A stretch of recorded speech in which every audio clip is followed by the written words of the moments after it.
The commissioners on the IEBC who are supporting Chairman Chebukati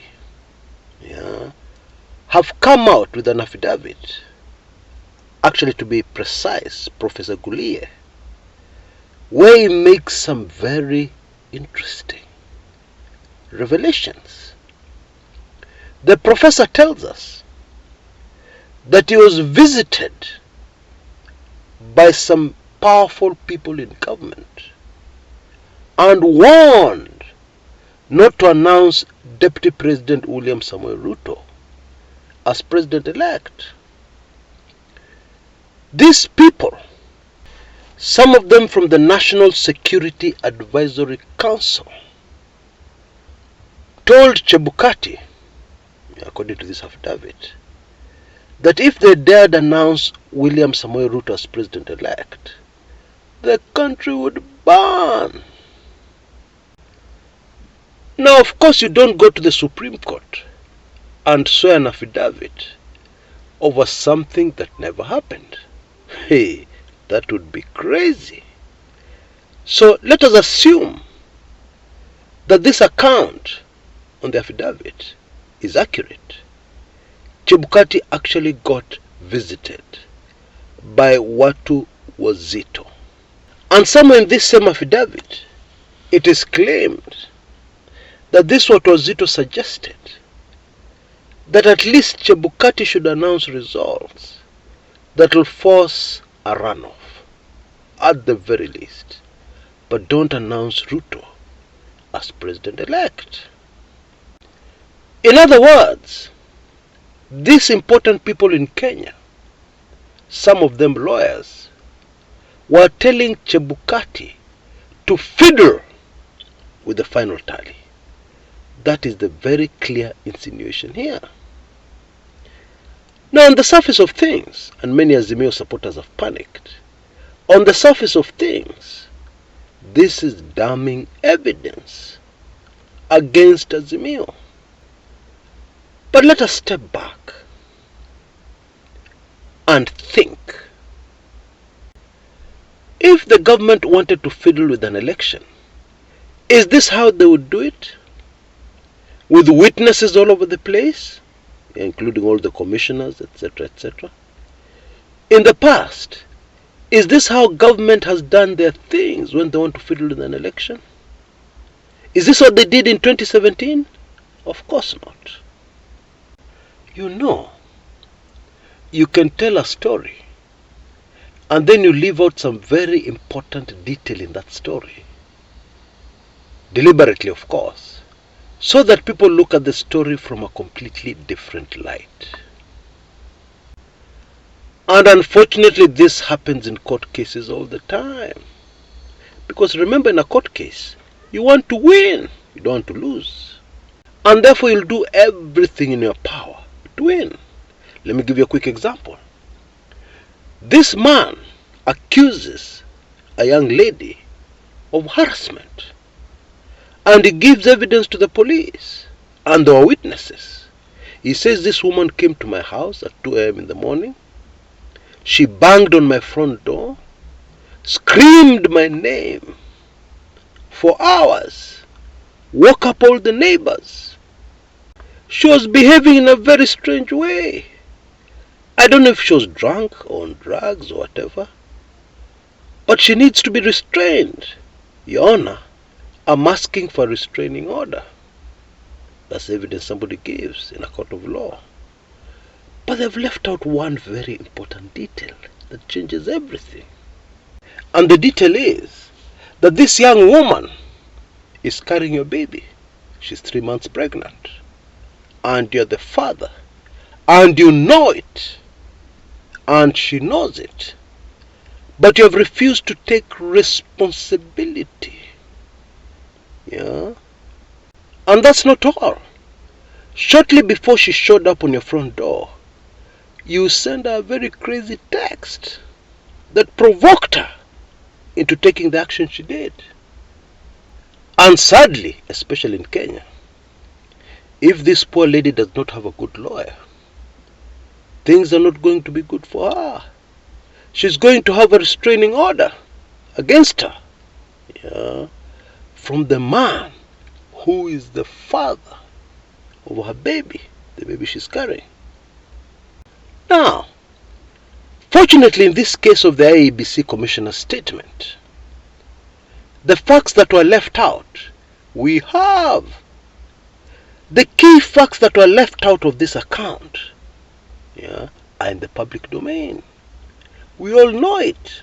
UDA people know it. Azimio people know it. And it is this. The results announced by the chairman of the IEBC, Wafula Chebukati, are not correct. They do not reflect the way Kenyans voted. You can unleash all manner of propaganda. You can say anything on social media. You can say anything in a sworn affidavit. But you cannot, and you will never, change that solid fact.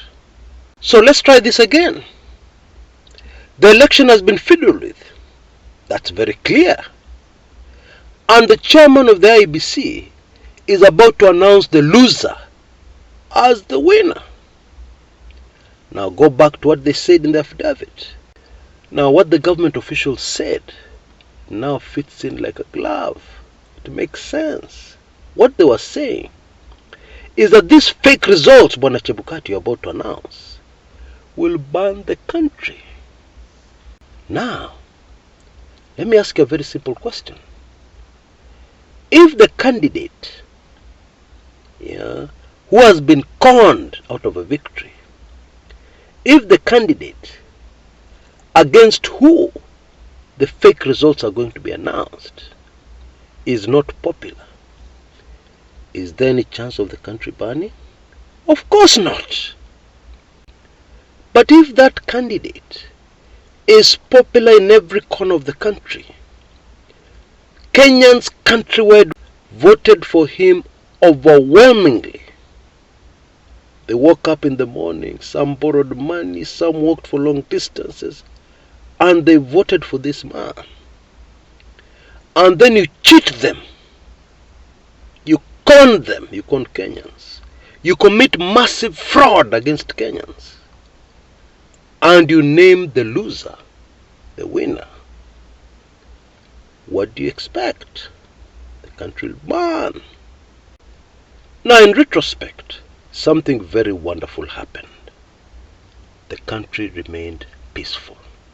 Admittedly, at one point, it looked like tensions were now going to break out into violence, but it never happened.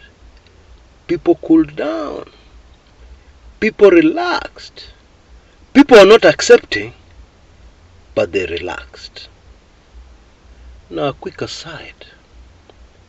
Those of us who are spiritual, this is a brief message from me.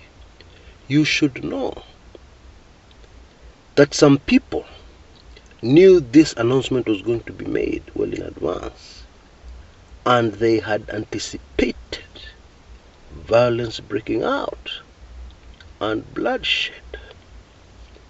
But God Almighty said no. And it was a no, and it was final. So those who are in prayer need to take note of that fact. But apart from that, in Kisumu, in Luo Nyanza, and I've said this in a previous video, word was sent round and people were told, relax, the movie has just started. Relaxini, tafadhali. My apologies for disgracing the English language and the beautiful Swahili language as well. Lakini relaxini na muendelee ku relaxini. Na sisi sote tufilanga relaxed na tufilanga na hope. Mob. Okay? Because this ain't over. Far from it. What the government officials were telling Chebukati is that you've fiddled with the elections. And that cannot be undone. But at least let us limit the damage. Don't announce Deputy President William Samoei Ruto. Announce even the kind of results that will cause a runoff. Yeah. And save the country. Put the country before yourself. This is what the government officials were telling him. Because Chebukati knows, the government officials knew, we all know that those results were fake. They're not the real results. That is the truth. You can run away from the truth as fast as you can. It will not change anything. Because the truth will always remain the truth. And nothing but the truth. Now, I have used very many words, mixed English with Kiswahili, to shoot down that affidavit. But I'm sure the Azimio lawyers, very smart Kenyans, much smarter than me, and trained in the legal profession, will dismantle this one in seconds, yeah, or maybe just a few minutes. And guess what? The people presenting this already know that. And so what are they really up to? What's going on here? Now, in case you've not noticed, it seems the strategy of UDA and the handlers of the Deputy President is to play to the gallery. Yeah? Clearly, that is the strategy. People are even faking, yeah, the logs in the affidavit linked to what Githongo told us happened on election day. Massive fraud against the Kenyan people. And somebody goes and takes another log from somewhere else and replaces it with the actual logs, which are the Supreme Court. And then they point out the year 2017. And then they tell Kenyans, you see, this whole affidavit is fake. Githongo's information is fake. Why?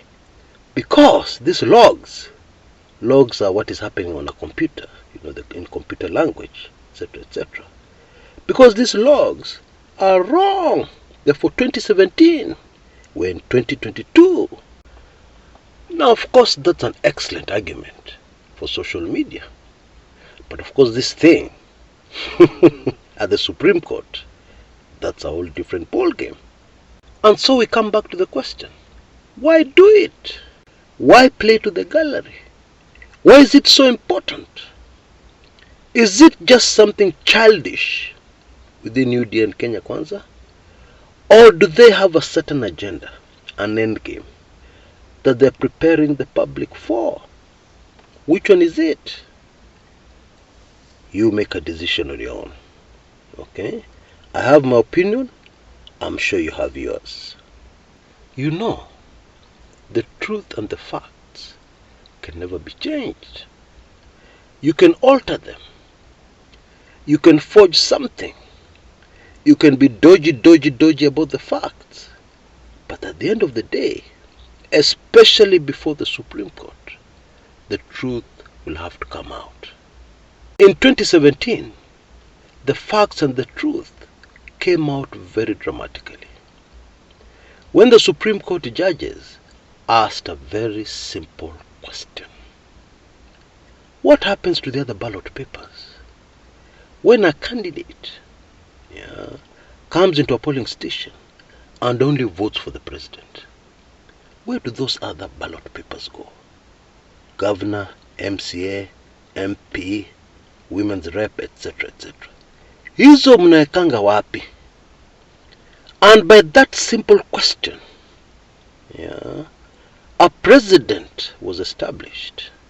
Very clearly, we all saw it. That in an election, the votes where people voted only for the president are fake votes.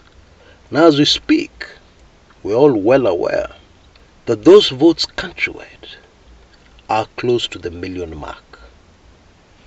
Now just do a simple sum. Deduct 1 million votes from William Samoei Ruto and then tell me what the results are. Because when you deduct those votes, those fake votes, it not only changes the winner of the election, but it also changes the 50+1 manenos. Yeah, remember, it is the people who have voted, total number of voters. Yeah, that's where you get your 50% of all the people who voted, plus one. For any legal mind, even one that is half asleep, just looking at the Azimio evidence tells anybody very clearly this is over. This one, it is over. You can even predict the outcome very easily based on the evidence, based on our laws, based on what the Constitution says. Yeah. And this is what, of course, the Supreme Court are going to be using. They're not going to be using social media or measuring who has spread the most propaganda. No. Dennis Itumbi's posts and doctored photographs are not part of the evidence. So I'm sorry. You know, many Kenyans believe that the government was completely taken by surprise over what unfolded during our general elections, and especially the presidential elections. Many people believe our intelligence service was asleep. Yeah. That when revelations of what was happening started to unfold, our boys at the NIS and in our security apparatus were shocked. Huh? Huh? What's happening? Many Kenyans believe that. And it is okay for them to believe so. But take it from me, it is not and can never be factual. Never ever. You need to believe me when I tell you that many of these things unfolding were anticipated months ago. Very many months ago. And some of the things unfolding were anticipated a few years ago, 2-3 years ago. Oh yes. And people were not asleep. People were busier than they've ever been in any other past election. Oh yes. Of course, all the details of that are in my latest weekly intelligence briefings, the last two, number 83 and number 84, which make the shocking revelations that will help you totally understand what is unfolding. I believe you can see details on your screen. Yeah, go for it if you're not yet a member. Yeah, this is an amazing offer that is ending anytime now. Yeah, so please rush and make sure you're not left out. And so, if all this was anticipated 2-3 years ago, months and months ago, yeah, what is the end game here? I will tell you. The end game is the far-reaching decisions with dire consequences and repercussions on the guilty, on those who have broken the law, on those who have gone against the dictates of our Constitution. Because after the Supreme Court judgment is pronounced over this matter, and by the way, action starts in a few hours, as from Monday, when the highest court in the land finally pronounces itself, folks, Kenya will never be the same again. But of course, many of us are impatient. And maybe I need to leave you with a good Kikuyu proverb, yeah, which a man called George Njoroge, a computer wizard, gave in his Twitter account yesterday. Yeah, and I believe it is worth repeating, because according to me, it is very instructive. The Kikuyu proverb says, relax, green gram rice cooks really slow. You have to wait until the water is completely absorbed. What? That is deep. But that is what it really is. If you're thinking government, if you're thinking NIS, that is really what it is. Okay? Indeed, many operations of intelligence services all over the world play the long game. Yeah, or at least the medium-term game. They never play short-term games. Okay? So relax. You know, green gram rice will not cook as quickly as you want it to. You may be very hungry. You're really waiting for this meal. Pole. But you have to wait. Because all the water has to be absorbed. This takes time. Yeah? So, tuliza boli, my brothers and sisters. Mos is the way to go. Of course, if you're still in the dark of what I'm saying, all the answers are in my WIB, where I spell it out, no proverbs. Until next time, this is Chris Kumekucha.